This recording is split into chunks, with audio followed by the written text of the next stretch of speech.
bạn miền Su một thằng ngọc này để làm đàn channel Srakasko nâng page Srakasko chắc ngày đi ngày thì một vị buôn cả bảy vị bọn một vị bờ mũi chắc làตระกูลนี่ยังดำบานอายุก็มาขายดอกทั้งไงยังแบบอันใบทรายบ่จังเลยไปจับดำจริงจังเลยไอ้ตีตังนี่ตีใดแต่ดำตระกูลนี่จำนวน7 ใบหัดได้vìปีหัดกันละบ่เจียงปีหัดกันละจังสมัยบองปอนมวยได้ตัวติงลูตระกูลปตออยู่ตัวบอดดมตามซาไอ้บางคนอาจจะถูกการตอนนี้ตนงมาขยมแบบตัวบ้านโดยตระกูลนี้มาทั้งไงอาจกดกงบ้านไปจีอาจlà bạn xài sắp từ 50 thânក្នុងមួយថ្ងៃណាបាទព្រោះខ្ញុំដាំទីដីនឹង3កន្លែងរាល់ថ្ងៃអញ្ចឹងមួយកន្លែងនេះចូល73ហាត់ហើយបាទហើយខ្ញុំថតឲ្យជាជូនបងប្អូនមើលតកូនស្អាតបាទប្រភេទពូតកូនកាំងហើយតងវាទៅបងប្អូនឃើញតងវាភ្លឹងស្អាតហើយទំហំហើយជាប៉ិនម្រាមដៃមិនតូចទេបាទអញ្ចឹងចេញ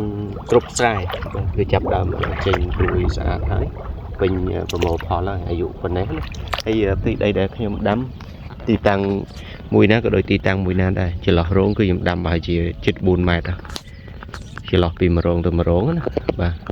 វាប្រហែលជា4 ម៉ែត្រដោយបងប្អូនឃើញ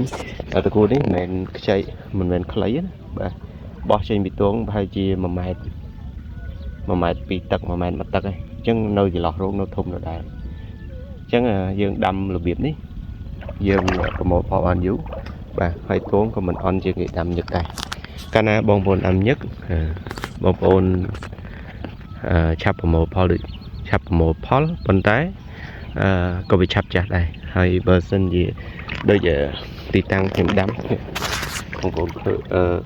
ចន្លោះតកូនបងប្អូនមើលតកូនសភាពវាធំបាទធំភ្លឺសហើយត្រង់ហ្មងវាបោះចេញមកគឺត្រង់បាទអញ្ចឹងបងប្អូនមើលអានេះក៏ដូចគ្នាដែរបាទ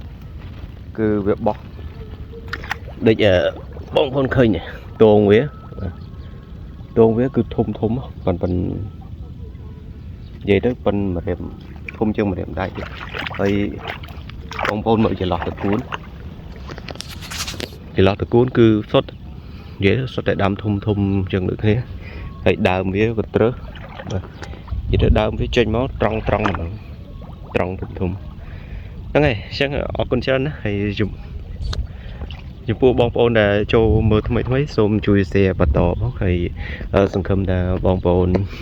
ដែលជាអាជីវករលក់ដូរឈ្មោះនៅតាមបណ្ដាផ្សារណាបាទបងប្អូនសូមជួយគ្រប់គ្រងបន្លែរបស់កសិករខ្មែរផងដោយសាររយៈនេះវាជីថ្នាំប្រេងអ្វីទាំងអស់ស្ទើរតែថ្លៃប៉ុន្តែរបស់តកតងមួយរបស់យើងវានៅមានតម្លៃទាបបាទកសិផល